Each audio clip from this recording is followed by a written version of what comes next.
Hey guys, I'm Nathan Masters. Welcome to Brick System Brothers, and I'm going to take a look at a site called Bricklink and how to use that as a marketplace for Lego pieces. So I've just done a video about using Bricklink as a database, which it has some pretty good capabilities there. You're able to link back and forth through the whole thing and cross-reference and just look at any number of Lego related things. So that was the previous video. This one is about the same website, but how to use it as a marketplace, which is actually what it's primarily designed to do. So it's definitely geared towards the marketplace, style of a website, and it's basically serving as a host for a bunch of individual sellers who have their own, market page on this site, and then based on their inventory, you can go through and purchase whatever they have from that individual store and ship it. There's sellers all over the world, as advertised right here on the home screen. They're claiming they are the world's largest Lego marketplace, and I don't know, it's hard to dispute. They've got a lot of people on here. So Bricklink is owned by the Lego Group now, but the actual stores are still independently owned, and they haven't changed a lot of the site's functionality either. So there's that. If you are going to use Bricklink as a marketplace, you're going to want a Bricklink account. So I'm just going to look at that real quick. My Bricklink account just shows a little bit of information. I've made 14 orders. Well, I've had this. I joined 2018. Here's my location. People have to send my orders to me, so they need that. And then you can also manage your own store if you have one on here. So I have a store registered, but it's not open. I just haven't really set up any inventory or anything like that. So at some point I might do that, but for now I'm just using Bricklink as a buying location. So if I do end up setting up a store, I'll probably do another video and walk through how that goes. But at this point, I'm just a buyer for Bricklink. So from your profile, you can do a couple of things. You can manage carts if you got any of those started. Usually I try to get a cart started and then the order placed within a couple of days, so I don't have a bunch of unmanaged carts. You can track orders. I've got one in the mail right now. And then there's also the feedback system, which is pretty helpful, especially if you are a seller. So you want to get good feedback ratings and keep your reputation up.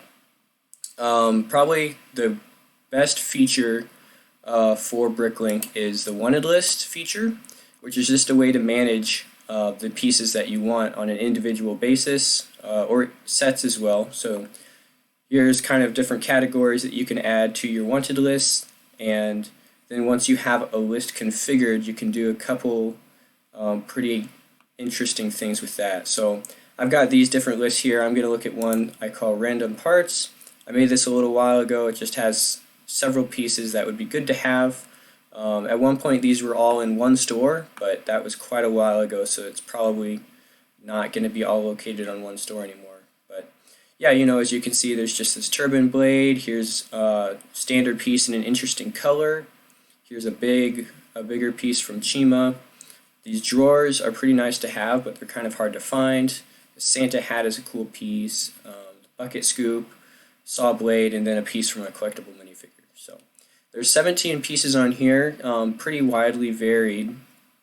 But yeah, when you look at these, it just kind of summarizes it for you right here.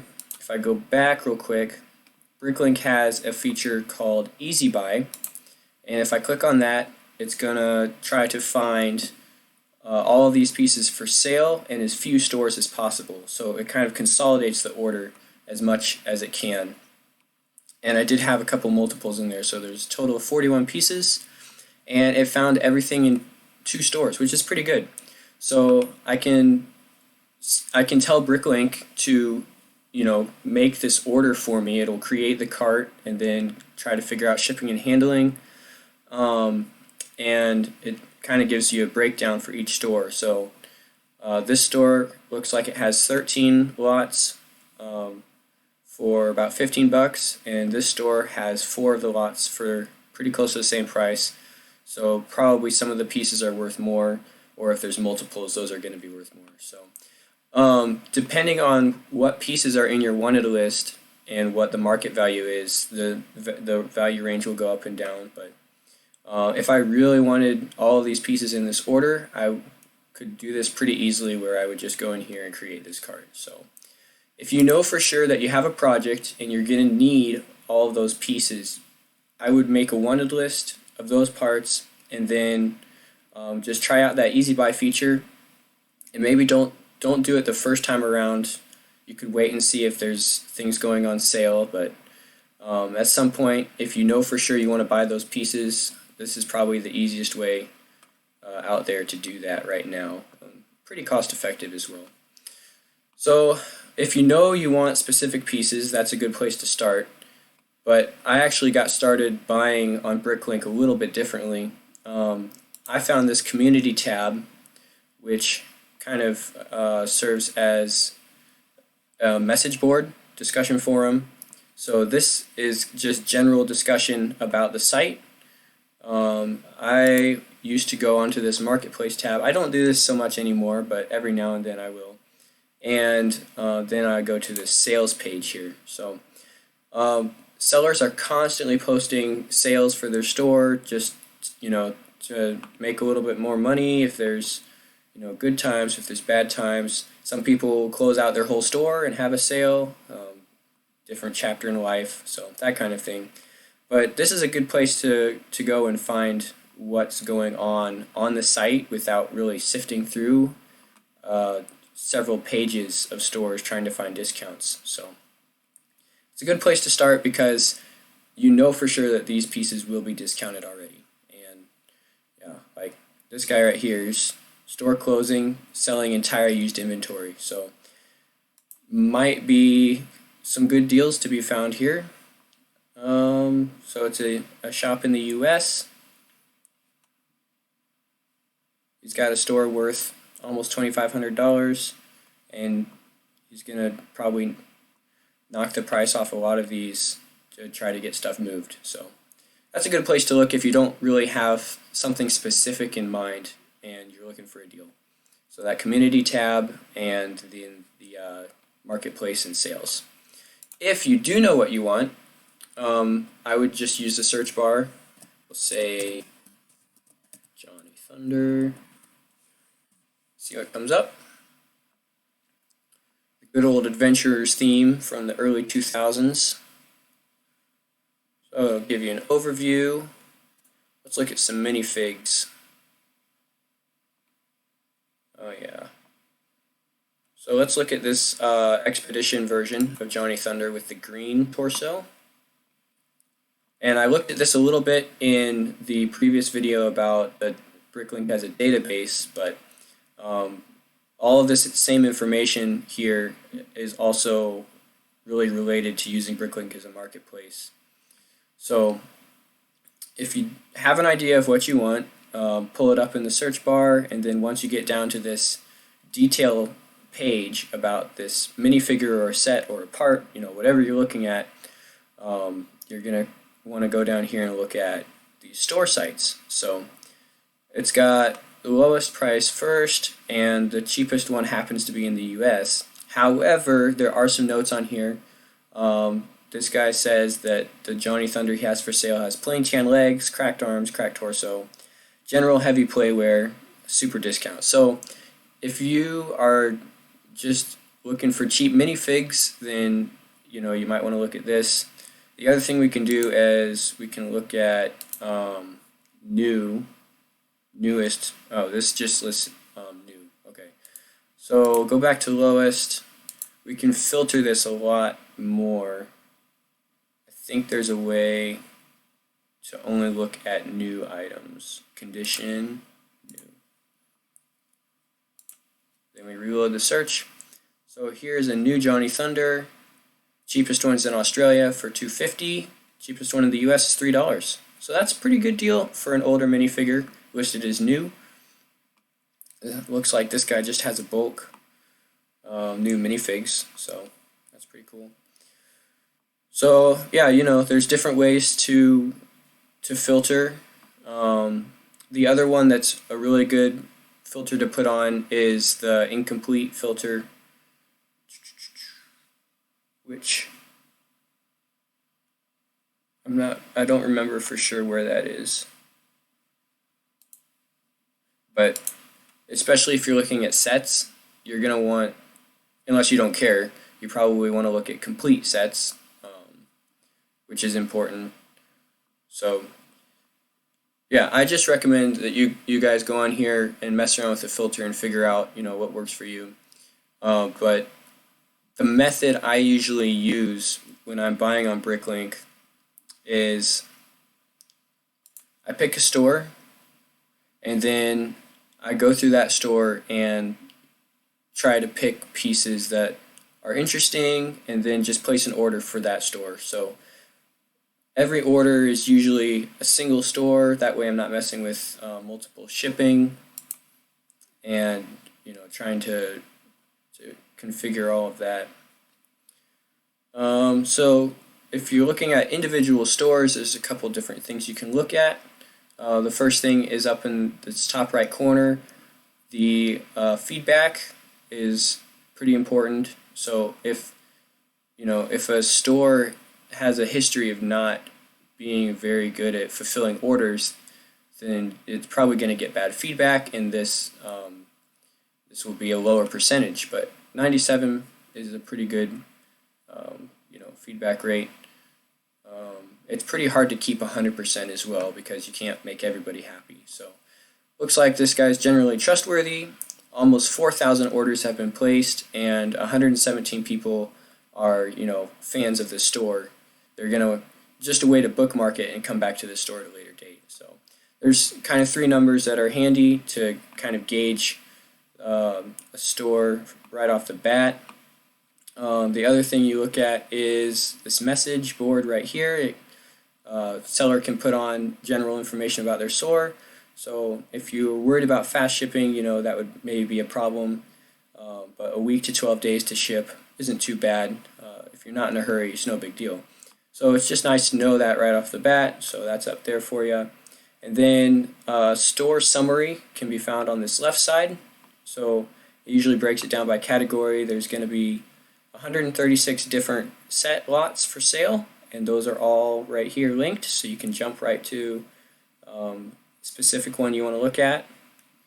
And then there's the parts lots, so almost 2,000 different lots of pieces, and then the minifigs. So those are the three ones I usually buy from, and I would say 90% of the time I'm buying from this parts inventory. There's other things you can sell and buy on Bricklink, including instruction books, which would be separate from books. So these are like published Lego books. Then the instruction books are another one. You can buy and sell boxes, Lego set boxes, and gear is kind of a separate category as well, where it's just going to be some of the other stuff Lego's put out that doesn't necessarily fall into the set category. Super lots are interesting as well. I haven't seen a lot of these, but it looks like this guy has a tires super lot.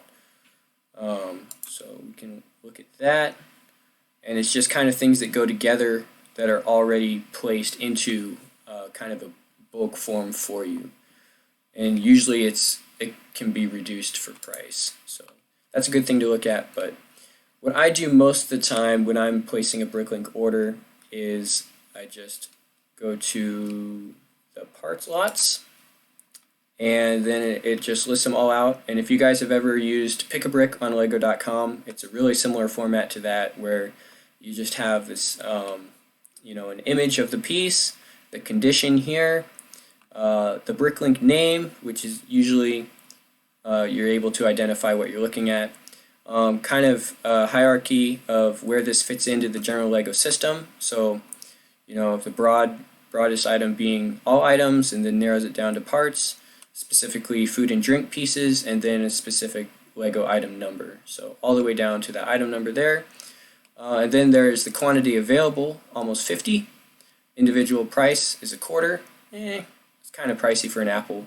And then you can add however many you want up to the max quantity for a cart.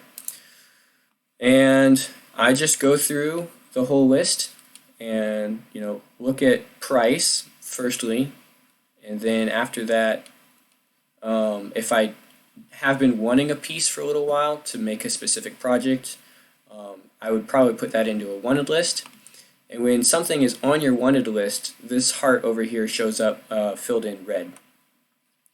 And that's kind of an easy way to scroll. As you're scrolling through, you can be looking at that heart and see if that's filled in. It's just a reminder, oh yeah, that's on my wanted list. And you can check the price from right there.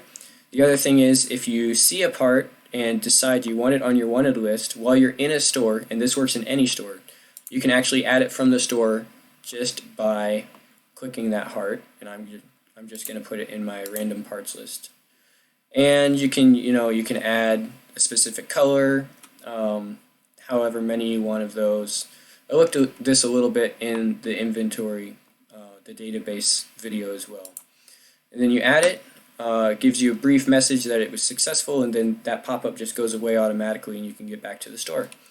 So as you scroll through here, when you reach the bottom, if you've added something, you'll want to add those items to cart, and then that will kind of refresh the page.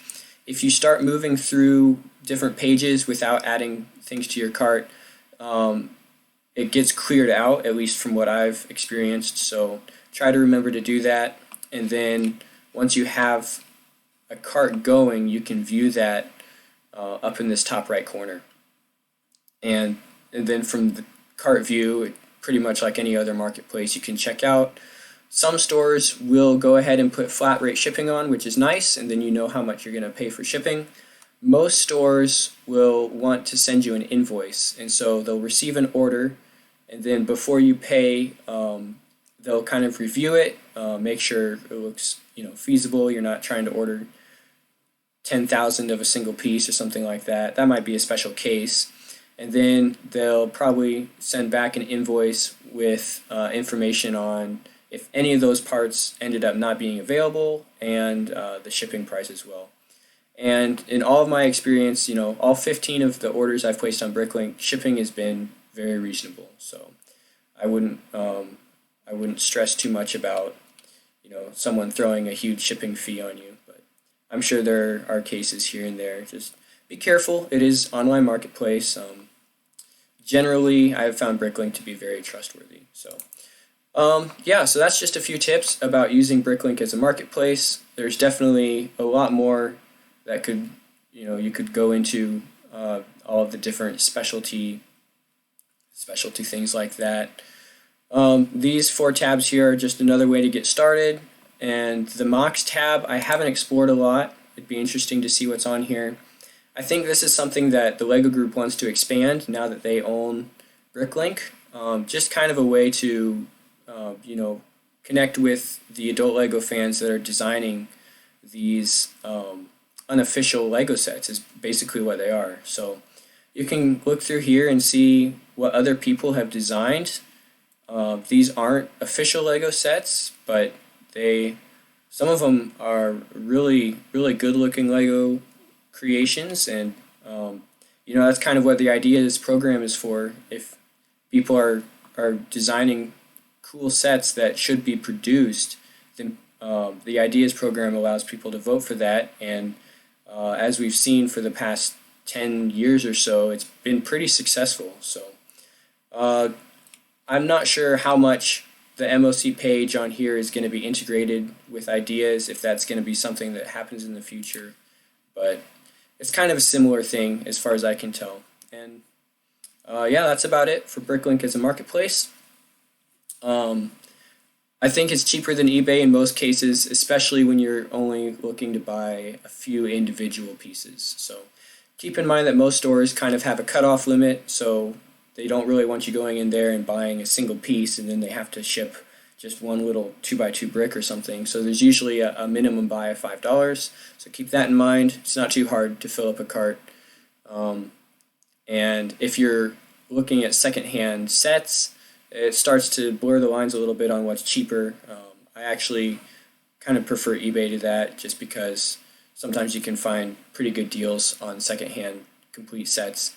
And the Bricklink marketplace is definitely more orderly and structured, but prices are generally a little bit higher than eBay when it comes to the actual set. But for bricks and pieces, this is my go-to supplier, and looks like it'll be around for quite a while now that LEGO owns it. So thanks for watching, guys. I will see you in the next one.